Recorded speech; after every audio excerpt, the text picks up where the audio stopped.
ఐశ్వర్య రాయ్ లాంటి అమ్మాయిని పెళ్లి చేసుకోవాలని అనుకున్నాడు. చివరకు కల్పన రాయ్ లాంటి దాన్ని చేసుకున్నాడు. పెళ్లికి ముందు అచ్చం ఐశ్వర్య రాయ్లా ఉండేది. పెళ్ళయ్యాక కల్పన రాయ్లా మారింది. ప్రేమ పెళ్లి విషయంలో తరచూ వినిపించే ఈ డైలాగులు హాస్యనటి కల్పన రాయ్ను పదే పదే గుర్తు చేస్తుంటాయి. తెర మీద కనిపించి ఎంతోమందిని నవ్వించిన కల్పన రాయ్ జీవితం నిజంగా చివరికి అపహాస్యమే అయింది. నమ్మిన వాళ్ల మోసంతో ఆర్థికంగా చితికిపోయి చివరి రోజుల్లో దుర్భర దారిద్ర్యం అనుభవించారు. అవకాశాలు రాక ఆర్థిక ఇబ్బందులతో అలమటించారు. ప్రేక్షకుల అభిమానం తప్ప చివరకు తనకంటూ ఏమీ మిగుల్చుకోలేకపోయారు. ఏనుగంత పెరిగాను తప్ప నాకంటూ కొంత డబ్బు దాచుకోలేకపోయాను అని చివరి రోజుల్లో బాధపడేవారు కల్పనారాయ్. నటిగా నవ్వులు పువ్వులు పూయించిన కల్పనారాయ్ జీవితం అంత దయనీయంగా మారడానికి కారణాలు ఏమిటి? 4.5 దశాబ్దాల నట జీవితంలో 400కు పైగా చిత్రాల్లో నటించిన ఈ హాస్యనటికి సంబంధించిన పూర్తి వివరాలు సేకరించి మీకు అందిస్తున్నాం. గూగుల్లో ఎంత వెతికినా లభ్యం కాని కల్పనారాయ్ జీవిత విశేషాలు మీకోసం. 1942లో కాకినాడలో జన్మించిన కల్పనారాయ్ అసలు పేరు సత్యవతి. వై సూర్యకాంతం సత్యనారాయణ ఆమె తల్లిదండ్రులు. అయితే ఆమె చిన్నతనంలోనే వాళ్ళిద్దరూ చనిపోయారు. వాళ్ళ అమ్మగారి స్నేహితురాలి సాయంతో 10 ఏళ్ల వయసులో కాకినాడలోని యంగ్ మెన్స్ హ్యాపీ క్లబ్లో చేరారు సత్యవతి. నెలకు 10 రూపాయలు ఆమె జీతం. ఎస్వి రంగారావు, అంజలీదేవి, రేలంగి, సూర్యకాంతం, రావు గోపాలరావు వంటి నటీనటులను చిత్ర పరిశ్రమకు అందించిన సంస్థ యంగ్ మెన్స్ హ్యాపీ క్లబ్. అక్కడే సత్యవతి అనే పేరును కల్పనగా మార్చారు. ఎన్నో సాంఘిక నాటకాల్లో ఆమె నటించారు. మట్టే బంగారం అనే నాటికకు ఉత్తమ నటిగా అవార్డు కూడా అందుకున్నారు. నాటకాల్లో నటిస్తున్న రోజుల్లోనే కల్పనకు మోహనరావు అనే వ్యక్తితో పెళ్లి జరిగింది. ఈ దంపతులకు ఒక కూతురు, పేరు ఉషారాణి. ఆ రోజుల్లో సినిమాల్లో నటించాలనే కోరిక కల్పనలో ఉండేది కాదు. సినిమా అంటే కాకి జీవితం అంటారు, అది నాకొద్దు బాబు అనేవారు కల్పన.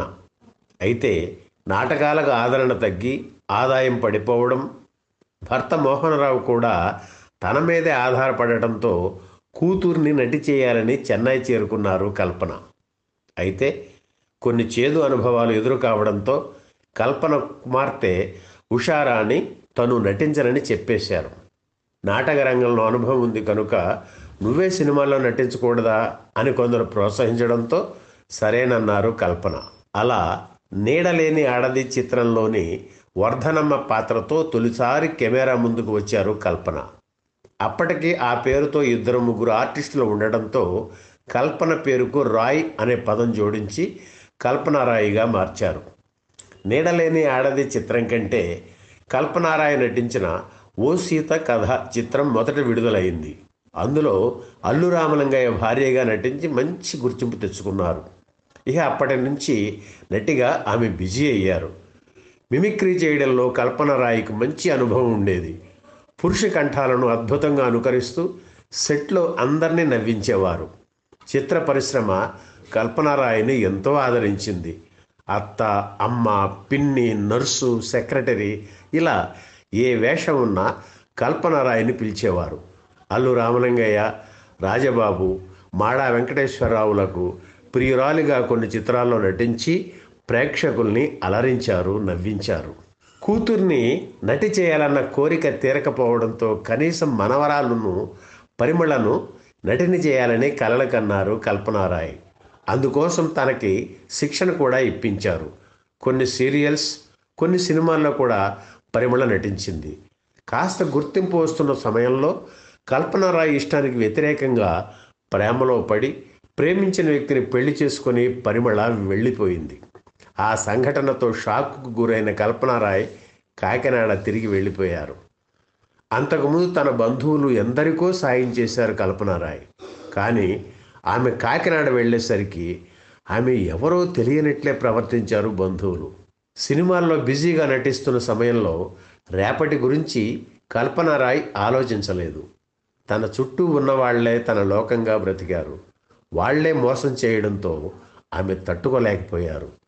అనాథనయ్యాననే బాధతో పాటు మధుమేహ వ్యాధి కల్పనారాయిని కుంగదీసింది. నటిగా చిత్ర పరిశ్రమలో అడుగుపెట్టాను, నటిగానే రాలిపోవాలి అని అనుకుంటున్న తరుణంలో ప్రముఖ నటుడు తనికెళ్ల భరణి పిలుపు మేరకు మళ్ళీ తిరిగి హైదరాబాద్ వచ్చారు కల్పనారాయ్. ఎవరి మీద ఆధారపడకుండా ఒంట్లో ఓపిక తగ్గినా తను చేయగలిగే పాత్రలు ఆమె పోషించేవారు. ప్రేమించుకుందాంరా, హిట్లర్, ఇట్లు శ్రావణి సుబ్రహ్మణ్యం, సోగ్గాడు వంటి చిత్రాలు మలిదశలో ఆమె నటించిన కొన్ని చిత్రాలు. సోగ్గాడు చిత్రంలో మంచం మీద పడుకొని నోరు మెదపకుండా కేవలం అభినయంతోనే కల్పనారాయి నవ్వించిన సీన్ను ప్రేక్షకులు ఎప్పటికీ మర్చిపోలేరు. ఊర్వశి శారదతో ఉన్న పరిచయం, సాన్నిహిత్యం కారణంగా కెరీర్ తొలి దశలో కొన్ని వేషాలు పొందారు కల్పనారాయ్. ఆమె నటించిన చివరి చిత్రాలు సుందరానికి తొందర ఎక్కువ, నవ్వులే నవ్వులు. ఆర్థిక స్తోమత లేక అనారోగ్యంతో సతమతమవుతున్న కల్పనారాయను కొంతమంది సినీ ప్రముఖులు ఆర్థికంగా ఆదుకున్నారు. 2008 ఫిబ్రవరి 7న జీవన రంగస్థలం నుంచి మౌనంగా నిష్క్రమించారు కల్పనారాయ్.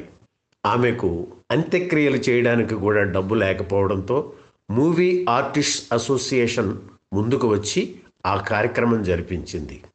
ఈ వీడియో మీకు నచ్చితే లైక్ చేయండి, షేర్ చేయండి, వెంటనే సబ్స్క్రైబ్ కూడా చేయండి.